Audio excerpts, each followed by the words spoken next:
Hello বন্ধুরা, বিন্দুস কিচেনে আপনাদের সবাইকে স্বাগত। আজকে আমার রেসিপি হচ্ছে পোস্ত। বাঙালি বাড়িতে পোস্ত হবে না এটা তো হবেই না। তো আমরা নানান জিনিসের পোস্ত বানাই, সেই রকমই আজকে আমি বানিয়েছি ডাঁটা পোস্ত। এই পোস্তর যে গন্ধ ডাঁটা পোস্তর, এটা কিন্তু দুর্দান্ত লাগে আর খেতেও খুব ভালো লাগে।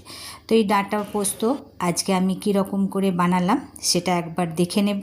আর আপনারা যদি আমার মতো করে না বানিয়ে থাকেন তাহলে একবার অবশ্যই এরকম করে বানিয়ে দেখবেন। তাহলে আমি ডাঁটা আর আলু কেটে নিয়েছি। দেখুন, ডাঁটাগুলো এরকম লম্বা লম্বা করে কেটেছি আর আলুগুলোকে পোস্তর আলুর মতো কেটে নিয়েছি। এবারে কড়াইয়ে দিয়ে দিয়েছি পর্যাপ্ত তেল, দিয়ে দিয়েছি 5 ফোড়ন আর একটু হলুদ। নাড়াচাড়া করে কেটে রাখা আলু আর ডাঁটাগুলো দিয়ে দিলাম। এইবারে আলু ডাঁটাটাকে একটুখানি ভেজে নেব। খুব কড়া করে কিন্তু এই পোস্তর আলু বা ডাঁটা ভাজবো না। হালকা যখন দাগ আসবে তাহলেই কিন্তু এর ভাজাটা ঠিকঠাক হয়ে যাবে। দেখুন, হালকা দাগ এসেছে আলুগুলোর মধ্যে, হালকা ডাঁটাগুলোর মধ্যেও এই ভাজাটা কিন্তু ঠিক আছে। এইবারে এর মধ্যে আমি দিয়ে দিচ্ছি স্বাদ মতো নুন। এর মধ্যে হলুদ দেব না, কেন ডাঁটার একটা হালকা রং ছাড়ে। আর এই যে বিনা হলুদ দিয়ে পোস্তটা, এটা কিন্তু এই ডাঁটা পোস্ত দেখতেও খুব ভালো লাগে। এবারে একটুখানি ভেজে নিয়ে দিয়ে দিলাম জল।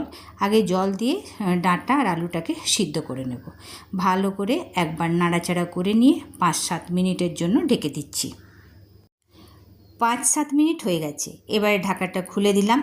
দেখুন, জল হালকা জলই রয়েছে। দেখে নিচ্ছি আলুগুলো সিদ্ধ হয়েছে কি না। আলুগুলো ডাঁটাগুলো সব খুব ভালোভাবে সিদ্ধ হয়ে গেছে। এইবারে এখন এর মধ্যে আমি দিয়ে দিচ্ছি পোস্ত বাটা। কাঁচা লঙ্কা দিয়ে বেটে নিয়েছিলাম 50 গ্রাম পোস্ত আর 4টে কাঁচা লঙ্কা দিয়েছিলাম। এই ডাঁটা পোস্ততে একটু পোস্তটা বেশি দিতেই হয়, আর একটু পোস্ত বেশি দিলে কিন্তু পোস্তটা খেতেও খুব ভালো লাগে। খুব ভালো করে পোস্ত দেওয়ার পরে খুব ভালো করে নাড়াচাড়া করে নেব।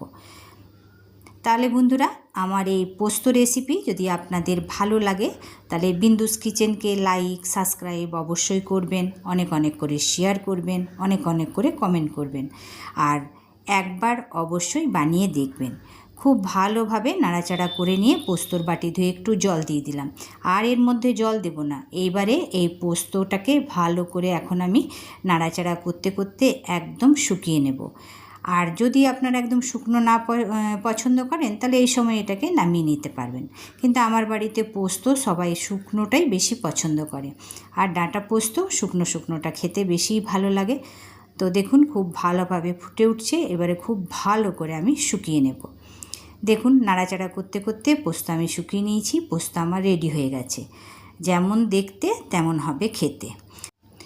অনেক এমন বাড়ি আছে যাদের বাড়িতে রোজ পোস্ত বানাতেই হয়। তো সেই জন্যে আমরা অনেক রকম সবজি দিয়ে বা অনেক রকমভাবে পোস্তটা বানিয়ে নিই।